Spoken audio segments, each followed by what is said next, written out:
Hey everyone, Eric Castiglione here from Viking Athletics, and today I wanted to talk a little bit about an important but often overlooked variable when it comes to your training: training age.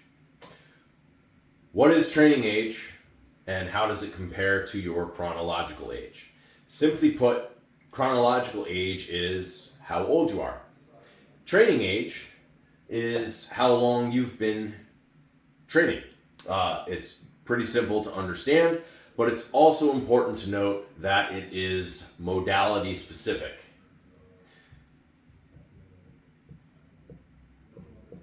So, how long you've been training?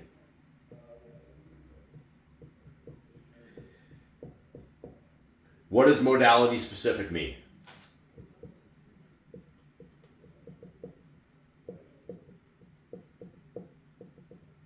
Pardon the writing, left-handed on a whiteboard, not ideal. Modality specific, what does that mean? It means that if I have spent the last 5 years running and not doing any strength training, then my running training age has increased by 5 years, but my strength training age has not increased. So it's important to note that training age does not necessarily coincide with my chronological age. Just because you may be 40 years old doesn't mean that you have 40 years of training experience. And if you've specialized along the way, focusing on running or lifting, your training age for those two different things is going to be different.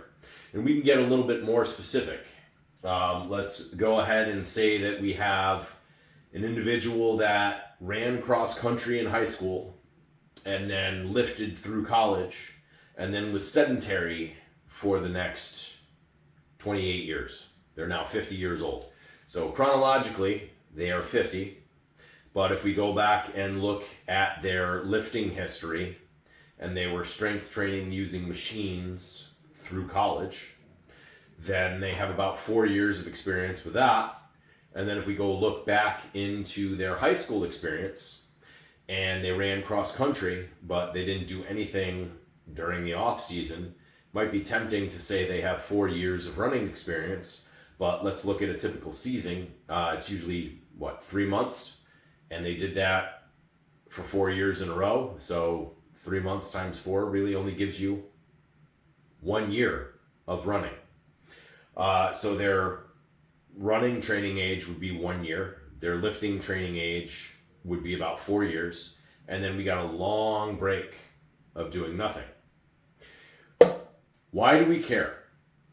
Your training age determines, number one, how much volume and intensity of training you're able to handle. And number two, how much volume and intensity it's going to take you to continue improving. If we've got somebody that has focused heavily on strength training for the last 20 years and they haven't done anything for cardio, and now all of a sudden they want to run a 5K, well, in order to build them up for that, maybe we start out running for 20 minutes twice a week. And that's going to be more than enough to boost their aerobic base to a point where they can walk, run, and complete that 5K. In order to have competitive time in that 5K, it's going to take a heck of a lot more time to get there because they haven't trained that way. Similarly, if I have somebody that's only been running, but they haven't done any strength training, it might only take 2 strength training sessions a week in order to improve. As we progress,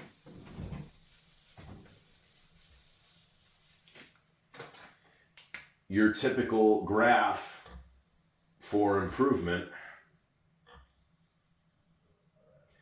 looks something like that.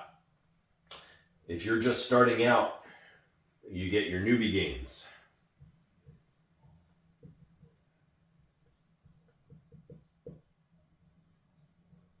Doesn't matter what the modality is. If I haven't trained something before and it's brand new to me, I'm going to make progress with minimum dosage. Then we start to level off. And that's where people start to get frustrated because they stop seeing improvement.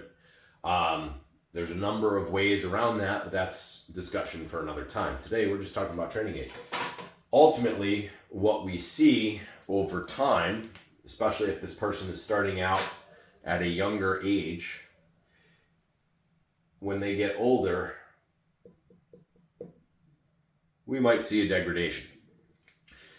Now, why does that matter?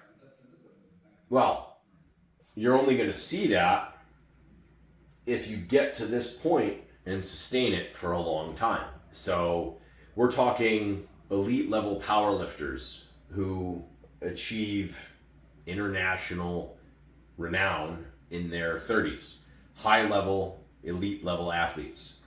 And then obviously they can't sustain that forever, and it becomes kind of a game of maintenance. But they're never going to be deadlifting 700 plus pounds or squatting 1,000 plus pounds when they're in their 40s, 50s, 60s. That's just not going to happen.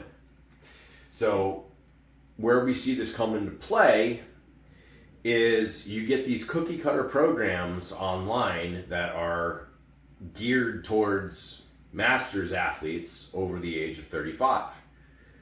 What happens if I get somebody like our aforementioned example, someone that was a cross-country runner and then strength training through college, but then they took 28 years off and they're not starting until the age of 50?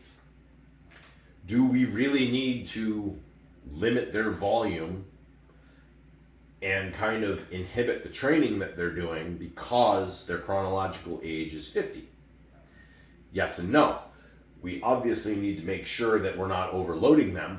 Their tissues are going to be limited based on their chronological age. But in terms of their training age, they're somewhere right in here. It's not going to take a whole lot, and they can still make all of these gains, and they may never reach that plateau because they're starting later in life. My favorite example of this is my father. He started training with us here at Viking Athletics at age 60. Prior to that, he was a collegiate athlete playing football and baseball. Post-college, I think he played a little bit of rugby in medical school, but never really had any dedicated strength training. Post-college, he started running pretty regularly, and at age 39, he ran the New York Marathon. So very heavily focused on endurance rather than strength. And then 7 years ago, we got him back into this gym, and he focused a little bit more on strength training. And now at the age of 67, we have him very, very close to back squatting the same weight that he squatted at age 22. He's very close. 7 years of training as opposed to 4 years of training to get to that same level. And again, that's where chronological age kind of plays a factor, is he can only handle so much. Life stress is significantly more impactful now at age 67 as a career surgeon than being a college student at age 22. It just goes to show that he never really achieved that potential when it comes to strength training. And so even starting at an older age, there's a lot of room for improvement. So what is the ultimate reason for this video? Anyone that comes into the gym, we want to understand what kind of training they've done in the past and what they've done to achieve what their current goal is. And if there's a mismatch between the two, and we get somebody that is trying to lose weight, but they've been doing a lot of running and cardio in the past, and they've done that for a decade, we get a better understanding of the fact that, hey, you're pretty well adapted as a runner. Increasing the running isn't going to improve your body composition. You're probably better served looking at nutrition or somewhere else. So we take what we know about training age, we align that with somebody's specific goals, and we use that as a problem-solving tool to figure out how best to serve that individual.